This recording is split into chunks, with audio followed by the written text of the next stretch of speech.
अमरीकी सदर Donald Trump का गजा प्लान बेनकाब, पाकिस्तान का अहम किरदार भी सामने आ गया और अनाउंस होते ही इजरायली वजीर आजम नेतन्याहू ने झुटला भी दिया। लेट अली शो यू के इस एपिसोड में आप सबको खुशामदेद। Do like, subscribe and share this content. Donald Trump का 20 नुक्ता गजा का अमन मुआहिदा सामने आ गया है। बहुत अहम इसके अंदर नुक्ते हैं। Creation of international force ISF की एक क्रिएशन की बात हो रही है, साथ साथ एक बोर्ड ऑफ पीस, अमन का बोर्ड बनाने की बात हो रही है, जिसकी सरबराही करेंगे Donald Trump chairman of the board के तौर पे, और टोनी ब्लेयर गाजा के एडमिनिस्ट्रेटर बताए जा रहे हैं। जी हां, वही टोनी ब्लेयर जो इराक के अंदर जिनके ऊपर इल्जामात हैं वॉर क्राइम्स के, ह्यूमन राइट्स वायलेशंस के, वही टोनी ब्लेयर अब गजा के एडमिनिस्ट्रेटर इस प्लान के तहत। मगर अहम बात यहां पे और पाकिस्तान का नुक्ता यह है, और ट्रंप ने एक्नॉलेज भी किया, तो पहले सुने कि ट्रंप ने क्या एक्नॉलेज किया, क्योंकि जैसे ही हो रही थी एक बड़ी अहम पोस्ट आई एक्स के ऊपर, कॉन्फ्रेंस शुरू होते ही दुनिया के दूसरे कोने से किसने वो ट्वीट भेजी, मुलाहिजा करें।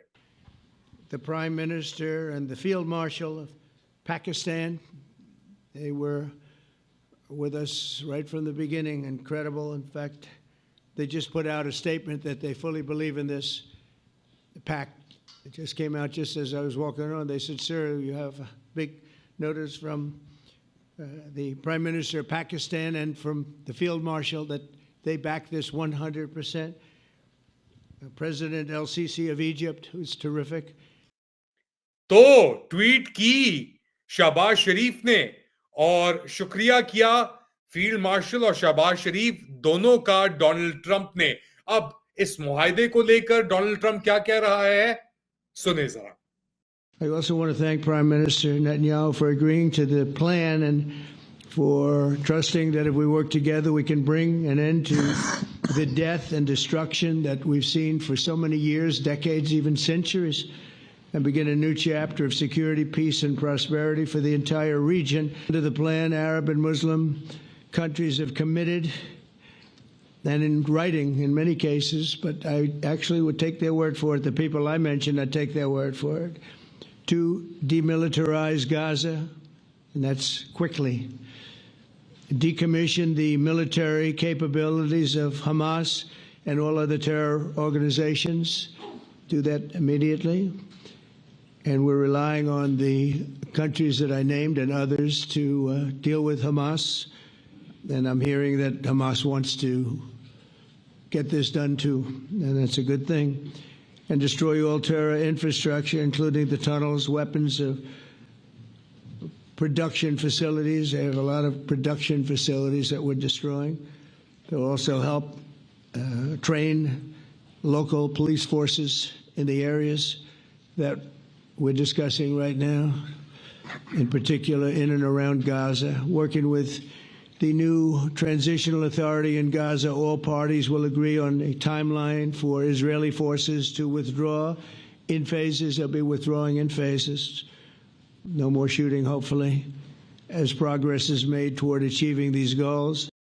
तो ये अनाउंस किया, ये भी किया कि जी हॉस्टेजेस रिटर्न होंगे, इजराइल जो है फोर्सेस वो फेजेस के अंदर पेरिफेरीज पे चले जाएंगे, और एडमिनिस्ट्रेशन होगी, मुस्लिम ममालिक पैसे डालेंगे, ऑप्शन होगा रिटर्न का। गाजा के जो लोग हैं अगर वो बाहर जाना चाहते हैं वापस भी आ सकते हैं, डेवलपमेंट के लिए पैसे जाएंगे। मगर जैसे ही ये प्रेस कॉन्फ्रेंस खत्म हुई तो नेतन्याहू ने हिब्रू प्रेस में जाकर एक बहुत ही इंटरेस्टिंग स्टेटमेंट दिया कि इजराइल गजा को कभी नहीं छोड़ेगा, और ये टू स्टेट का जो ख्वाब है ये ख्वाब ही रहेगा। सुने जरा।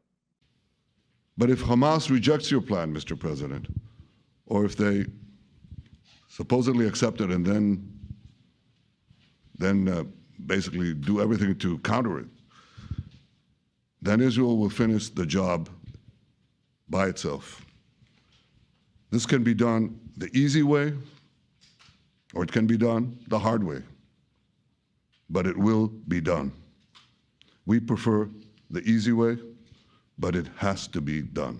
All these goals must be achieved because we didn't fight this horrible fight, sacrifice the finest of our young men, to have Hamas stay in Gaza and threaten us again and again and again with these horrific massacres. तो एक तरफ Netanyahu कह रहा है कि जी ये सब कुछ बकवासियत है, दूसरी तरफ स्टेज पे खड़े होके कह रहे हैं कि हम देखेंगे हमास अगर इंप्लीमेंट नहीं करता तो इस तरीके से उस तरीके से हम करेंगे वही जो हमने करना है। तो इसके अंदर मुनाफिकत कहां आती है? मुनाफिकत इसके अंदर ये आती है कि पूरे स्टेटमेंट में फलस्तीन एक रियासत का वजूद, जो टू स्टेट सोल्यूशन की जो बात हो रही है, इस पूरे डॉक्यूमेंट के अंदर, इस पूरे कागजात और ये जो अपना ट्रम्प का प्रपोजल है, इसके अंदर एक जगह भी फलस्तीनी रियासत को तस्लीम करने का जिक्र नहीं किया गया। यहां तक कि अक़वाम मुत्तहिदा के अंदर ब्रिटानिया, कनाडा, ऑस्ट्रेलिया ने तस्लीम कर लिया, मगर इसके ऊपर भी ट्रम्प ने तनकीद की। उसने कहा कि जी ये बड़ी बेवकूफाना मूव थी इन ममालिकों की, जिसके अंदर फ्रांस भी शामिल है, कि ये तस्लीम कर रहे हैं फलस्तीनी रियासत को। तो ट्रम्प के दिमाग में फलस्तीनी रियासत का वजूद नहीं है, वो सिर्फ जंग बंदी के लिए और इजराइल को टाइम देने के लिए और अपना कब्जा मुकम्मल करने के लिए ये प्रपोजल आगे दे रहा है। किसी भी वक्त ये प्रपोजल के ऊपर इजराइल रिनेक कर सकता है। मगर सबसे बड़ी ताजुब की बात यहां पे ये आती है कि पाकिस्तानी हुकूमत ने किसी भी डिबेट के बगैर, किसी भी पार्लियामेंट्री इन्फ्लुएंस के बगैर, किसी भी सबर के बगैर छलांग मार ली है और कह रहे हैं कि हम ट्रम्प का जो ये मुआहदा है, ये जो प्लान है, प्रपोजल है, इसे लॉक स्टॉक पूरी तरह हम कबूल करते हैं। और शहबाज शरीफ का ये कहना कि जी, और इस वक्त, ऐसे वक्त पे जब नस्ल कशी चल रही है गजा के अंदर इजराइल लेकर, हर चीज को वो मार रहा है, बच्चों को वो स्टार्व कर रहा है। पिछले 2 साल के अंदर, अब अक्टूबर के अंदर 2 साल हो जाएंगे, आप खुद ही अंदाजा लगा लें। अगर लांसेट जर्नल कह रही है कि 5 लाख के करीब फलस्तीनी गजा के अंदर शहीद हुए हैं, मारे गए हैं इजराइल के हाथों, तो आप खुद ही अंदाजा लगा लें कि इस वक्त कोई भी इश्यू है, टू स्टेट की बात भी करते हैं, यानी पाकिस्तान की पॉलिसी रही है 1988 से टू स्टेट सोल्यूशन के ऊपर, अक्रॉस द बोर्ड तो नहीं कहूंगा, मगर इमरान खान ने भी हिमायत की थी टू स्टेट सोल्यूशन की। उसने कहा था कि तभी हो सकता है जब एक वायबल फलस्तीनी स्टेट वजूद में आए, और 1967 बॉर्डर्स के ऊपर, जिसके अंदर अलक्सा जो है वो फलस्तीन का हिस्सा हो। ये डॉक्यूमेंट के अंदर, और जो शहबाज शरीफ का भी सामने रिस्पॉन्स आया, इसके अंदर ऐसी कोई भी बात नहीं हुई। इनफैक्ट जो भी बंदा भी टू स्टेट सोल्यूशन की बात कर रहा है, वो अपने आप को वो इजराइल प्लान का हिस्सा है, क्योंकि इतनी जेनोसाइड के बाद, इतनी नस्ल कुशी के बाद भी अगर ये इंसिस्ट कर रहे हैं कि जी two state solution, two state solution, two state solution का ये मतलब है कि इजराइल को तस्लीम करो। और अब एब्राहम अकॉर्ड्स की तरफ भी, और ये बात अब क्लियर हो गई है, क्योंकि जिस तरीके से ये बेंड ओवर बैकवर्ड हुआ है, पाकिस्तान की जो सियासी और अस्करी क़यादत है, ट्रम्प के सामने इस झुके हैं ये मदनियात अपने हाथ में कचकोल लेकर, भर दे झोली मेरी, या ट्रम्प के माइंडसेट के साथ। तो अब एक बात वाज़ेह हो गई है, ये एब्राहम अकॉर्ड्स को एक्सेप्ट करने जा रहे हैं। उन एब्राहम अकॉर्ड्स के तहत इजराइल को तस्लीम किया जाएगा। उन्हीं एब्राहम अकॉर्ड्स के तहत गजा के ऊपर और वेस्ट बैंक है, ऑक्यूपाइड वेस्ट बैंक जो है, उसके ऊपर इजराइल का डोमिनियन होगा मौजूद। इजराइल ने कुछ दिन कबल इस अनाउंसमेंट से वैसे ही अपने पार्लियामेंट के अंदर मेजॉरिटी के थ्रू, मैं 72 या 15 के ऊपर, वो उन्होंने जो ये वेस्ट बैंक है उसे इजराइल के अंदर जस्ब कर लिया है, यानी अनेक्स कर लिया है। तो ये सिर्फ टोपी ड्रामे हैं ट्रम्प की तरफ से, क्योंकि उसने खुश करना है अपने गल्फ जो सपोर्टर्स हैं, बैकर्स हैं, उनको। और इसी सिलसिले में इस अनाउंसमेंट से पहले एक बड़ी इंटरेस्टिंग चीज आई। नेतन्याहू ने कतर के वजीर आजम को, जो फॉरेन मिनिस्टर भी हैं, मैं शेख तमीम की बात नहीं कर रहा, उनको फोन किया और उनसे माजरत की कि हमने आपको अटैक किया, सॉरी सॉरी, सब चीजें आगे बढ़ाएं। तो इमेजिन करें आप, इतने ये कम, या इनके पास कोई ताकत नहीं है, इनके पास कोई वजूद नहीं है इन गल्फ की रियासतों के पास, अरब रियासतों के पास, कि उस बंदे ने, जिसने आपके मुल्क के अंदर आके हमला किया, नेगोशिएटर्स के ऊपर हमला किया, वो आपको कॉल करता है, आप कॉल सॉरी करते हैं, आप सॉरी एक्सेप्ट कर लेते हैं, क्योंकि आपका अपना कोई वजूद नहीं है। आप अमेरिका का एक सैटेलाइट है, एक तरीके से एक घनौनेपन की आप एक कोशिश के अंदर फंसे हुए हैं, जिसके अंदर ऊपर अमेरिका है, उसके साथ में इजराइल है, और आप नीचे लगे हुए हैं। पाकिस्तान भी उसी फहरिस्त में आके खड़ा हो गया है, इंडोनेशिया भी वहां पे खड़ा हुआ है, कोई वजूद नहीं है मुस्लिम ममालिक का।